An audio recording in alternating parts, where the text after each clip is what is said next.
I dedicate this book to the people of Pakistan who have repeatedly trusted and supported their leaders who have in return used the hungry, oppressed, and miserable multitudes to further their personal interests. I want the people of my country to know the truth behind the rhetoric so that they might learn to look beyond the facade.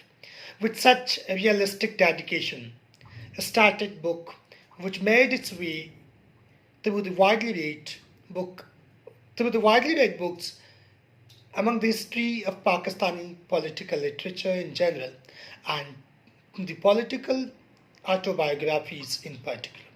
Ladies and gentlemen, good morning. My name is Vijesh Kumar and I'm here to present my book review on, you might have guessed, the book which I have selected for my review is My Feudal Lord, written by Tahmina Duran.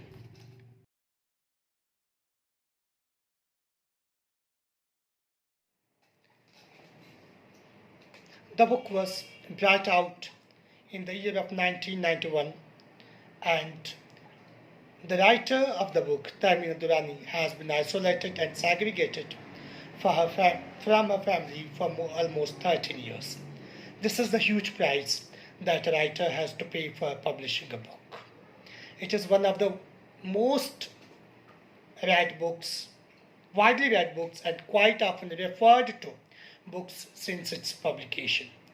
The book created turmoil in the political ecosystem of the country and moved the very foundations of Pakistani society.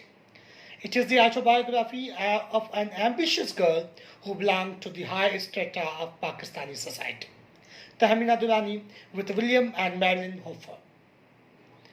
It, to the most part, rather than the major portion of this book, is dedicated to the darker side of a great politician of Punjab and one of the close and core trustworthies of former Prime Minister of Pakistan, Zulfikar Ali Bhutto, Ghulam Mustafa Khan, the Sher of Punjab, the Lion of Punjab.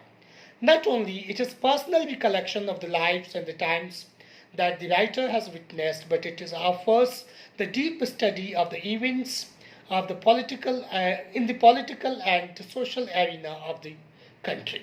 Tahmina Durrani is the daughter of S.U. Durrani, former governor, State Bank of Pakistan, and chairman Pakistan International Airlines. She was nurtured and nourished in the affluent family and background. Tahmina is educated on the modern lines in the most elite schools of the times. The book deals with the juvenile experiences of the writer, and when she attains the age of maturity, she is married to Anis, with whom she has a daughter. She cheats on her husband and she gets involved in the ongoing affair with the Premier of Punjab, Ghulam Mustafa Khan. She divorces her husband and marries Mustafa Khan. Besides being an autobiography which shares a lot on the issues of the politics, the book highlights two most important things of the times. They are the feudal mindset of the Pakistani politicians and their attitude towards the women. Book lays stress on the way the women on the way how women is bound to conform to the will of her husband and by sacrificing everything of hers and modeling her life to set patterns of the male-dominated society. The book portrays the life of Mustafa Khan, the Dayon of Pakistani politics, and his attitude in the four walls of his house.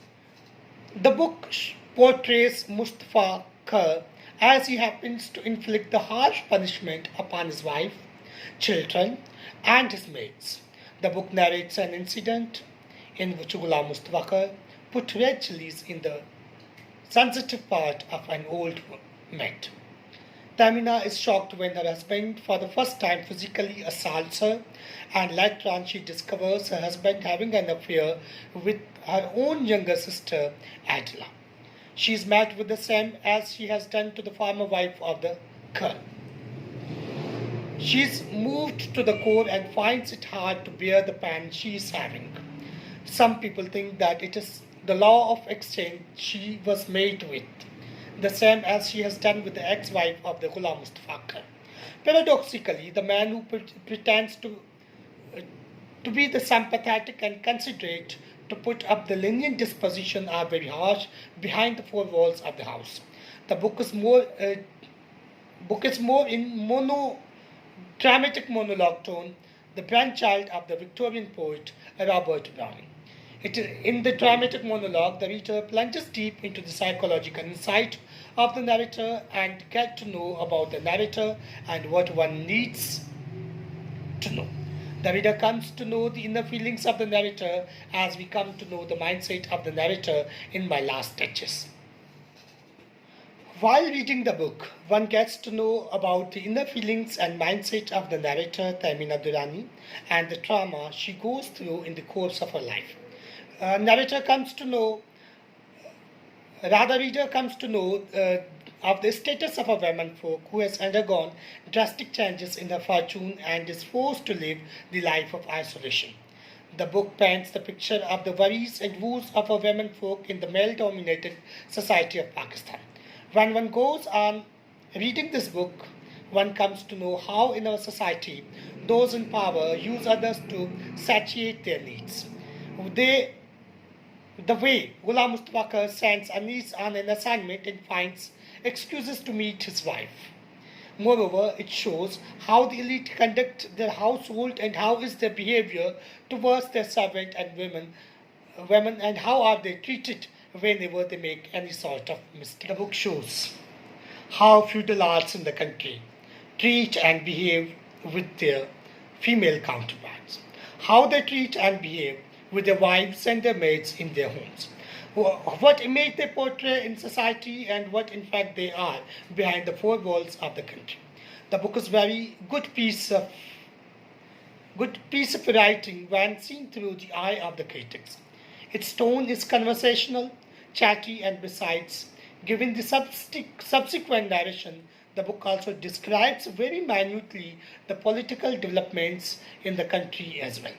The writer has very beautifully weaved the incidents and narrated them with subtlety of art.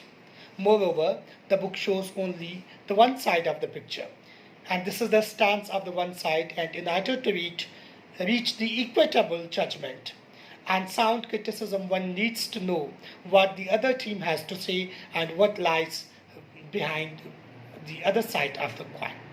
But in this case, nothing of that sort have been flown in from the side of Ghulam Mustafa. It would entirely be wrong to base one's judgment solely on reading the book. Let the other side of the picture be shown. Thank you very much for listening me so patiently.